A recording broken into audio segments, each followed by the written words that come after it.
Ya, selamat sore para pemirsa, apa kabar? Sore ini hari Selasa 22 hari bulan Oktober 2024. Bukan skincare. Oh.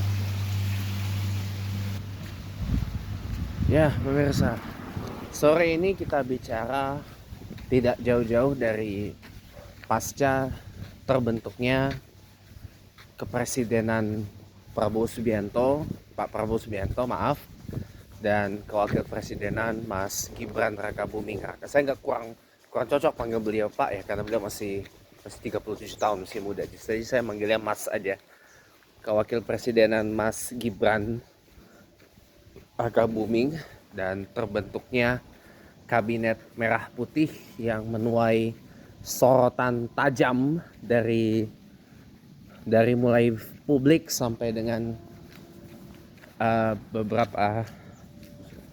beberapa figur publik hingga mantan pejabat publik pun juga ikut berkomentar soal kabinet yang luar biasa mengalami obesitas ini. Karena bahkan Presiden Soeharto saja yang 32 tahun menjabat, menterinya pun tidak lebih dari angka 30-an. Ya.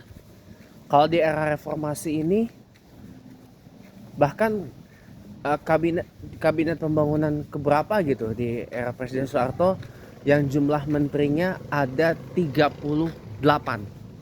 Kalau kabinet reformasi pembangunan ada 38 orang, 38 menteri, dan setelahnya selalu di angka mati maksimal 34 menteri. Nah, sejak undang-undang Kementerian Negara ini diamandemen, ditambah dengan ada Perpres nomor 139 dan 140 tahun 2024, rasa-rasanya saya tuh mulai ada kejanggalan gitu ya. Kok ini pemerintahan kita 5 tahun ke depan nih begini banget gitu loh. Ditambah Menteri HAM Pak Natalius Pigai minta anggaran 20 triliun rupiah. Kenaikannya signifikan banget loh. Dari anggaran yang dianggarkan 60 miliar. Kemudian Menteri Desa Pak Yanmri Susanto menggunakan KOP kantor Kementerian Desa Pembangunan Daerah Tertinggal itu untuk acara pribadinya. Lalu publik juga menyoroti beberapa figur seperti Babe Haikal Hasan. Itu gelar doktornya saya juga nggak tahu dari mana, saya nggak persoal. Diangkat menjadi kepala BPJH, Badan Penyelenggara Jaminan Produk Halal. Kemudian ada nama Raffi Ahmad yang gelar doktor honoris causanya ini disorot masyarakat. Apalagi kemarin pasca viral itu kan, beliau ini diangkat sebagai staf saya lupa. Staf khusus presiden atau utusan khusus presiden, lupa, bidang pembinaan generasi muda dan pekerja seni. Lah, saya bilang gini loh, Raffi Ahmad ditugasi untuk membina generasi muda. Lah, sementara dia sendiri prestasinya apa gitu loh. Saya pikir ada banyak loh pemuda-pemuda Indonesia tuh yang prestasinya tuh jauh lebih mentereng dari seorang Raffi Ahmad gitu loh. Tapi kenapa kok ini yang membuat saya ini jadi saya nggak bisa ngomong apa-apa ini ya. Kalau yang diangkat untuk membina generasi muda adalah pemuda-pemuda berprestasi, fine. Lah, Raffi Ahmad ini apa prestasinya? Bahasa Inggris aja dia nggak bisa, nggak sefluent, nggak sefluent Presiden Prabowo loh. Kalau Pak Prabowo kan presiden apa bahasa Inggrisnya kan fluent banget. Karena memang beliau besar di beberapa negara. Karena ngikut bapaknya, almarhum Pak Sumitro Djahadikusumo yang mengasingkan diri kan gara-gara peristiwa ya kita tahu sendirilah. PRRI, Permesta dan sebagainya. Baru dipulang lagi ke Indonesia ketika jadi menteri perekonomiannya Presiden Soeharto. Jadi wajar kalau Pak Prabowo ini bahasa Inggrisnya memang fluent. Lah, si Raffi. Ya Allah. Ini saya ketawa loh asli. Saya ketawa loh asli. Aduh. Staf khusus bidang pembinaan generasi muda. Dia aja pemuda nggak. Kalau saya boleh bilang, Raffi itu pemuda one prestasi, cuy. Ya prestasinya paling-paling nggak jauh-jauh cuman di dunia hiburan doang. Tapi, men, prestasi Raffi buat negara ini apa gitu loh. Dibandingkan mereka-mereka yang juara Olimpiade Matematika, juara Olimpiade Kimia, juara Olimpiade Fisika, bahkan tingkat bukan cuma tingkat nasional, cuy, tingkat dunia.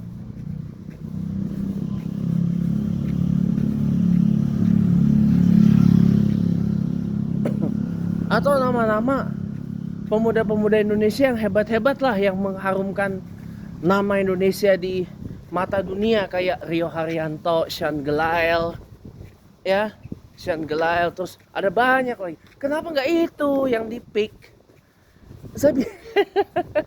Ya sudahlah ini, ya apa namanya, kabinet hasil ucapan terima kasih ya begini akibatnya. Maksudnya gini lah, kabinet ucapan nih saya perjelas ya, biar anda nggak salah paham. Kabinet hasil ucapan terima kasih ini gini loh, maksudnya itu adalah saya perhalus bahasanya kabinet apa balas budi, yaitu kabinet yang ya menteri-menterinya adalah orang-orang yang sukses mengantarkan Pak Prabowo jadi presiden, ya jadi diberi ucapan terima kasih dengan diberikan jabatan menteri, staf sus, utusan khusus, kepala badan. Yang lucu tuh itu gitu lah. Makanya saya bilang sekali lagi, kalau segala sesuatu diawali dengan hal yang enggak baik, di tengah jalan bahkan endingnya pun enggak baik juga. Saya sama-sama. Makanya saya lebih bangga menjadi bagian dari kalangan 42% dan bagian dari 41 juta orang yang gak memilih Prabowo Gibran. Kenapa? Karena ya Allah, komposisi kabinet, dan mohon maaf lahir dan batin ya, sebagian besar menteri-menteri dan wamen plus kepala badan plus utusan khusus plus staf sus plus penasehat plus apa, ini kebanyakan adalah orang-orang militer, orang-orang pensiunan TNI. Tempo mengatakan Presiden Prabowo akan memiliki pemerintahan yang militeristik. Ya lihat sendiri aja. Ada berapa banyak para purnawirawan TNI plus sebagian dari Polri yang ada di sana. Jadi menteri, jadi wakil menteri, terutama. Ini banyak banget yang merupakan perwira atau purnawirawan TNI, purnawirawan TNI ini. Dan berkali-kali saya bilang, yang janggalnya itu adalah atas alasan apa kok semua partai di DPR 24 29 ini diborong masuk ke pemerintah. Apalagi PKS juga sempat menawarkan kepada PDIP dengan alasan tidak memerlukan oposisi. Saya bilang keadaan sekarang ini gak menjadi sebuah alasan untuk memborong semua partai DPR untuk gabung. Ya. Keadaan saat ini bukan sebuah keadaan yang dimana sebuah unity government, sebuah pemerintahan persatuan tuh harus dibentuk. Enggak. Gitu loh. Ya, ini kan kentara banget gitu loh. Kentara bahwa ada sesuatu di balik ini pemerintahan koalisi, bukan hanya super mayoritas, tapi super gemuk koalisi obesitas pemerintahan Prabowo Gibran ini, ya.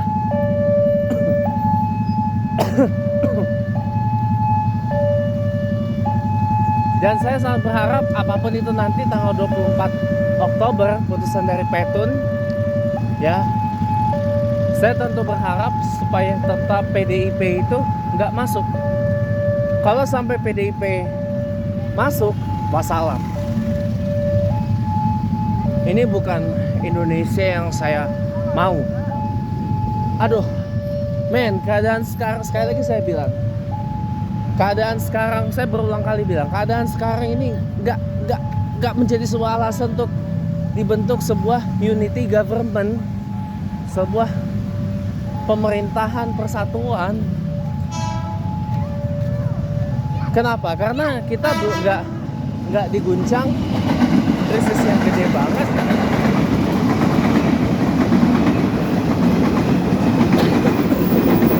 Biasanya pemerintahan unity, pemerintahan persatuan, unity government itu baru akan ada ketikanya nih, ketika sebuah keadaan yang darurat.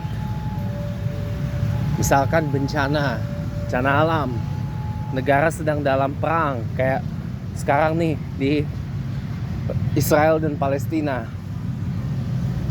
Netanyahu membentuk sebuah unity government dengan beberapa partai oposisi, tapi tetap aja ada oposisinya. Ya. Iya. Ini mirip dengan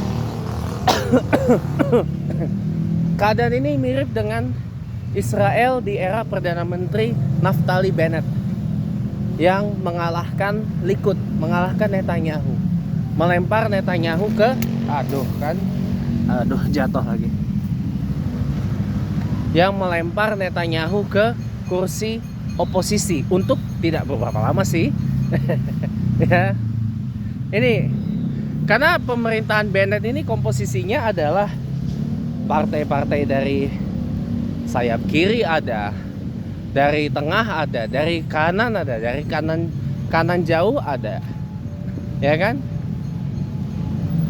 Bahkan ada juga yang dari minoritas Arab, Israel. Nggak berapa tumbang diganti dengan Yair Lapid, Perdana Menteri, karena kan ada rotasi kan, rotasi setiap 18 bulan kalau saya nggak salah. Nggak berapa lama ya pemilu kelempar, koalisi besar itu dikalahkan oleh Likud dan Netanyahu kembali ke pemerintahan. Ini mirip loh keadaannya. Coba bayangin koalisi tenda besar Prabowo Gibran, Kim Plus ya, koalisi Indonesia Maju Plus ini terdiri dari partai politik dari beragam posisi politik, beragam ideologi politik, dari beragam spektrum politik. Ada yang partai kiri banget kayak PSI dan Nasdem. Ada partai yang Islam kanan banget seperti halnya PKS. Ada partai Islam tengah, PKB, PAN contohnya. Ada partai yang sekuler banget, Gerindra dan Golkar. Gerindra dan Golkar ini sama-sama di sayap kanan. my friend. Ada partai tengah, Partai Demokrat. Kita bicara partai DPR aja ya. Kalau begitu PSI kita buang. Kita bicara partai DPR aja, ya. Kalau yang ditambah partai non DPR, ada yang kiri banget seperti Partai Prima, yang merupakan reinkarnasi dari PRD, Partai Rakyat Demokratik, ya, partai yang didirikan Pak Agus Jabo yang sekarang Wakil Menteri dan Pak Budiman Sujatmiko yang sekarang Kepala Badan Percepatan Pengentasan Kemiskinan. Nah, kita lanjut ya. Kita lanjut boleh ya? Oke, kita lanjut. Saya sebenarnya mau pipis. Mau pipis saya ini. Nah, kalau ada juga, kalau kita bicara partai-partai ditambah partai yang di luar DPR ya, ada partai yang Islamnya Islam kanan banget seperti P3, kanan seperti PKS P3, ada partai Bulan Bintang, ada partai yang kiri sekali kayak Partai Prima, Partai Buruh, kemudian Partai Garuda, yang ketua umumnya ada skandal ini, tapi malah jadi kalau saya tidak salah baru saja diangkat sebagai salah satu ya kepala badan atau staf sus atau utusan khusus, saya juga nggak paham ya. Ya itulah pokoknya. Nah jadi ya sudah ya, ini apa ya, kabinet hasil ucapan terima kasih itu ya begini. Ya, jadi nggak leluasa juga. Ditambah lagi ada beberapa menteri yang kantornya aja belum ada. Saya bilang Masya Allah, ini udahlah anggaran gaji mereka total semua gajinya 111 menteri, wakil menteri, kepala badan, pejabat setingkat menteri, AB dan ini itunya, totalnya aja hampir 800 miliar per tahun. Dari uang kita, uang rakyat cuy. 800 hampir, kalau angka sebenarnya 777 miliar rupiah. Kemungkinan naik 800 miliar per tahun. Ini kalau sudah ditambah dengan gaji staf sus, utusan khusus, ditambah lagi staf sus, wakil presiden 8 orang yang gajinya Masya Allah juga. Angkanya ini hampir 800 miliar rupiah per tahun. Coba bayangin, 800 miliar rupiah uang rakyat digunakan untuk sekedar menggaji pejabat-pejabat yang mengabdi sebagai pembantu presiden dan wakil presiden. Saya bilang, what? 800, hampir 800 miliar. Ini maaf ya, lebih besar dari gaji ini kalau kita totalin aja ya, lebih besar dari gaji anggota DPR yang masih aktif. Belum lagi tunjangan-tunjangannya kalau masih aktif ya. Belum lagi tunjangan-tunjangan dan uang-uang yang didapat anggota DPR sesudah pensiun, dan itu seumur hidup ya. Dan bahkan mengalahkan gaji presiden itu sendiri per tahun in total. Belum lagi tunjangan-tunjangannya, ani itunya, dan yang didapat seumur hidup totalnya. Man, this country is going into a piece of shit menurut saya. Yeah, this country will go into pieces of shits. Ini menurut saya. Ini parah banget sih. This is a mess banget. Messy banget negara kita ini. This is a truly fucking mess. Ya. Dan tahu nggak? Ada hal yang unexpected Ada satu kawan saya yang mengkritisi susunan kabinet merah putih ini di X, also known as Twitter. Tapi apa yang terjadi? Para pendukung Prabowo tulen, bukan pendukung Jokowi yang menjelma jadi pendukung Prabowo, enggak. Tapi pendukung loyal Prabowo, pendukung loyal Presiden Prabowo, ya, artinya no matter siapapun running mate-nya, mereka ini loyal sejati di belakangnya Pak Prabowo. Mereka bilang, mereka mendesak supaya menteri-menteri yang dari kabinet Indonesia Majunya Pak Jokowi di reshuffle, diganti. Ini very unexpected loh. Unexpected. Ini di luar dugaan saya loh.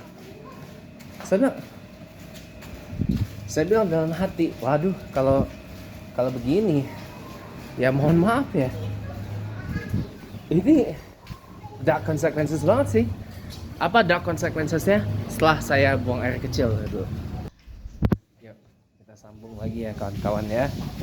Jadi dark consequences ya, atau konsekuensi gelapnya itu gini teman-teman. Mereka pasti akan bentrok dengan yang pendukung Gibran-nya. Pendukungnya si Mulyono, pemuja Mulyono, penuhannya Jokowi atau Jokopret kalau kata Profesor Amin Rais ya. Yang bertransformasi menjadi pendukungnya Gibran. Ini mereka pasti akan clash. Gitu loh. Pasti akan clash, akan berantem. Ya sudah, kita lihat sendiri aja lah. Mereka ya kan akan ada sendiri kok. Percaya sama saya. Akan ada waktunya untuk itu. Ya, saya sih nontonin aja.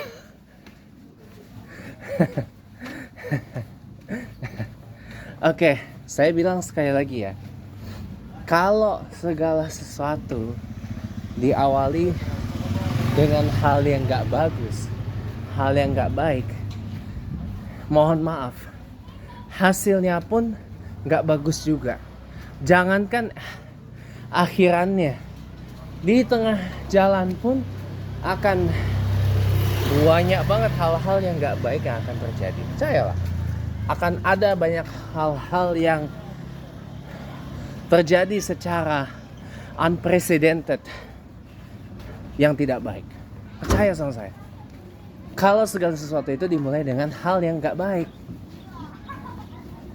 Tapi kalau segala sesuatu kita mulai dengan hal yang baik, insya Allah, jangankan endingnya, jangankan akhirannya, tapi di tengah jalan akan banyak terjadi hal-hal yang akan terjadi secara unprecedented yang baik. Percaya sama saya. Ya, ini aja mohon maaf, awalnya saja nggak baik. Kita tahu sendirilah hasil Pilpres 2024 bagaimana. Kita cukup tahu saja. Dan itu cukup menjadi sebuah catatan kelam. Ya. Kemudian awal membentuk kabinet. Dan awal dari sejumlah personalia yang ada.